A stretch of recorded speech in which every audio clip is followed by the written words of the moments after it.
বিয়ের আগের রাতে কনের বাড়িতে ডাকাতি, গহনা ও টাকা লুট। জানাবো সমাবেশে জামাতের টার্গেট কতটুকু সফল,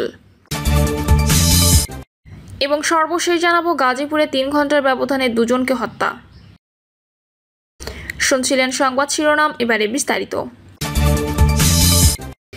বিয়ের আগের রাতে কনের বাড়িতে ডাকাতি, গহনা ও টাকা লুট।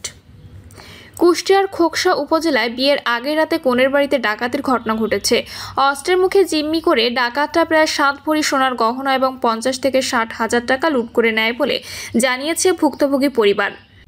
দিবাগত রাতে উপজেলার শিমুলিয়া ইউনিয়নের ইসলামপুর গ্রামের বিধান রায়ের বাড়িতে এই ঘটনা ঘটে। ঘটনার সময় বাড়িতে বড় মেয়ে সাথী রানীর বিয়ের আয়োজন চলছিল।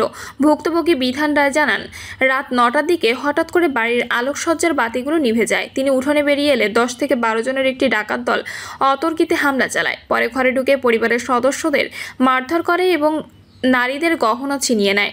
ডাকাতরা কনের নাকফুল, গলার মালা ও কাকন সহ প্রায় 3 ভরি গহনা এবং বিয়েতে আসা 4 নারী আত্মীয়ের আরও 4 ভরি গহনা লুট করে। এছাড়া বিয়ের আনুষ্ঠানিকতার জন্য রাখা নগদ 50 থেকে 60 হাজার টাকাও নিয়ে যায়। কনের মা লিপি রানী রায় বলেন, ডাকাতরা স্বামীকে মারধর করে আটকে রাখে। আমি মেয়েদের নিয়ে বাইরে বের হই, ঘরে ঢুকে ওরা সব গহনা টাকা নিয়ে গেছে। মেয়ের বিয়ের নাকফুলটাও ছাড়েনি। প্রতিবেশী সিপ্রা রানী জানান, রাতের রান্না চলছিল, হঠাৎ আলো নিভে যায়। পরে চিৎকার শুনে দৌড়ে যায়, ততক্ষণে ডাকাতরা পালিয়ে যায়। বিয়ের কনের সাথী রায় উপজেলার সাইদুর রহমান মন্টু মহিলা কলেজের 12 শ্রেণীর শিক্ষার্থী। তার সঙ্গে বিয়ে হওয়ার কথা ছিল চর 10 কাহুনিয়া গ্রামের শিক্ষক সমীর বিশ্বাসের। সাথী বলেন, সামনে বিয়ে, নতুন জীবন শুরু করব ভেবেছিলাম, কিন্তু তার আগে সবকিছু লুট হয়ে গেল। খোকসা থানার ভারপ্রাপ্ত কর্মকর্তা শেখ মইনুল ইসলাম বলেন, খবর পেয়ে রাতে ঘটনাস্থলে যাওয়া হয়। এলাকার পুলিশ মোতায়েন আছে। পরিবারটি মেয়ের বিয়ের কাজ শেষ করে থানায় আসবে বলে জানিয়েছে। তিনি আরও জানান, ডাকাতদের শনাক্ত ও গ্রেপ্তারে পুলিশ ইতোমধ্যে কাজ শুরু করেছে। সমাবেশে জামায়াতের টার্গেট কতটুকু সফল। বাংলাদেশ জামায়াতে ইসলামী দেশের ইতিহাসে প্রথমবারের মতো রাজধানীর ঐতিহ্যবাহী সোহরাওয়ার্দী উদ্যানে সমাবেশ করেছে।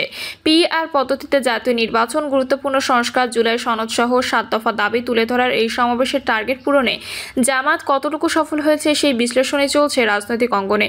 ত্রয়োদশ জাতীয় সংসদ নির্বাচন ও সংস্কার নিয়ে 2 মেরুতে অবস্থান করছে দেশের প্রধান রাজনৈতিক দল বিএনপি ও জামায়াত। বিএনপি বলছে, যত দ্রুত জাতীয় সংসদ নির্বাচন অনুষ্ঠিত হবে দেশের জন্য ততই মঙ্গল।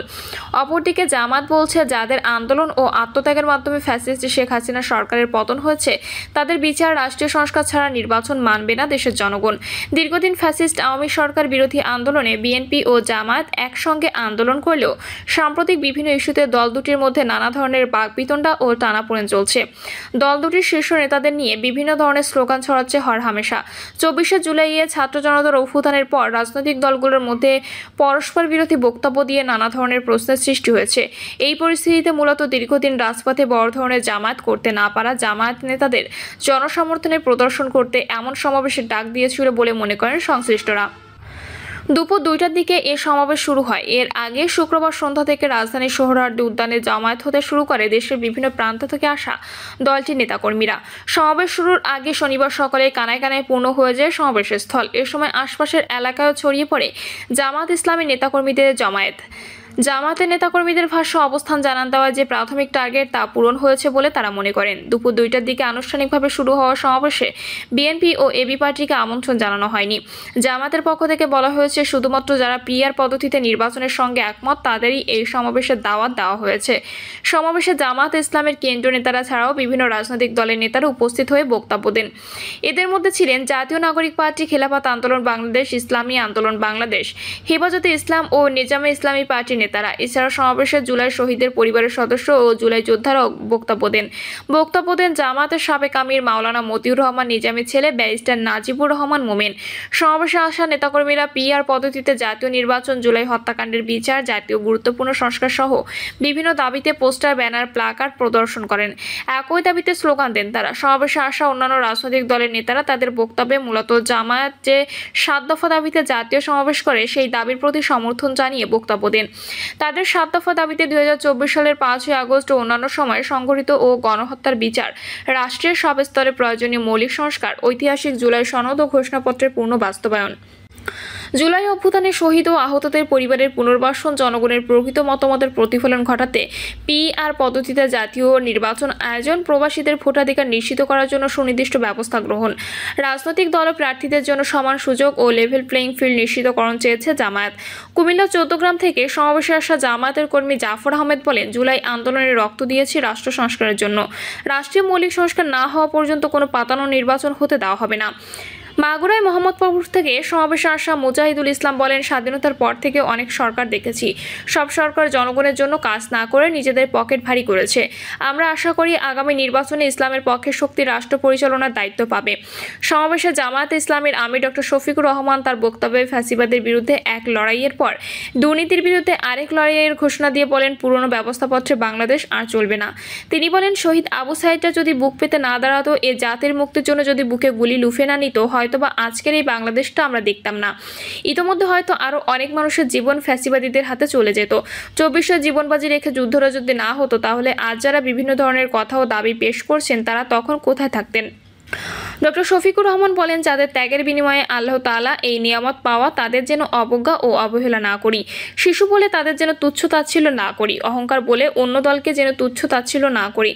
অরাজনৈতিক ভাষায় আমরা যেন কথা না বলি। যদি এগুলো আমরা পরিহার করতে না পারি, তাহলে বুঝতে হবে যারা পারবেন না, ফ্যাসিবাদের রোগ তাদের মধ্যে নতুন করে বাসা বেঁধেছে। শফিকুর রহমান বলেন, আগামীর বাংলাদেশটা কেমন হবে? আমি বলি, আরেকটা লড়াই হবে ইনশাল্লাহ।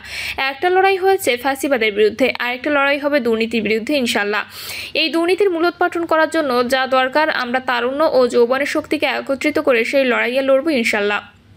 জাতীয় গণতান্ত্রিক পার্টি জাগপা সভাপতি রাশেদ প্রধান বলেন, গত বছর ফ্যাসিবাদী শেখ হাসিনা একটা শুরু তুলেছিলেন রাজাকার, আর এক আন্দোলনে তাকে দেশ থেকে পালাতে হয়েছিল। তিনি আরও বলেন, নতুন কবে আবার রাজাকার শব্দটি উঠানো হচ্ছে। ইতিহাস থেকে শিক্ষা নেন, ভুল করবেন না, আল্লাহ ছেড়ে দেন না, নতুন করে আওয়ামী লীগের সুর তুলবেন না, না হয় আপনাদেরও দেশের জনগণ দেশ থেকে বিতাড়িত করবে। জামায়াতের 7 দফার প্রতি আমাদের পূর্ণ সমর্থন রয়েছে। জামায়াত ইসলামের কেন্দ্রীয় কর্মপরিষদ সদস্য ও ঢাকা মহানগর দক্ষিণ শাখার আমির নুরুল ইসলাম বুলবুল বলেন, সংস্কার, বিচার, পিআর পদ্ধতি সহ 7 দফা দাবি আদায়ের জন্য জাতীয় সমাবেশ করেছি। এই দাবি আদায় না হওয়া পর্যন্ত সর্বোচ্চ চেষ্টা অব্যাহত থাকবে। এ বিষয়ে রাষ্ট্রবিজ্ঞানী অধ্যাপক গোলাম হাফিজ বলেন, জামায়াতে ইসলামী যে দাবিগুলো নিয়ে সমাবেশ করেছে, এসব দাবির সঙ্গে কিছু কিছু রাজনৈতিক দল একমত রয়েছে, আবার বেশ কিছু দল একমত নয়। দাবি আদায়ের প্রাথমিক শক্তি প্রদর্শনে তারা সফল হলেও কোনো কোনো দাবি বাস্তবায়ন হবে, সেটি ঐক্যমত্য কমিশনের সিদ্ধান্ত হলে বোঝা যাবে। প্রিয় দর্শক, এই ছিল এখনকার সর্বশেষ সংবাদ। আপডেট সব সংবাদ পেতে চ্যানেলটি সাবস্ক্রাইব করে বেল আইকনটি ক্লিক করে রাখুন।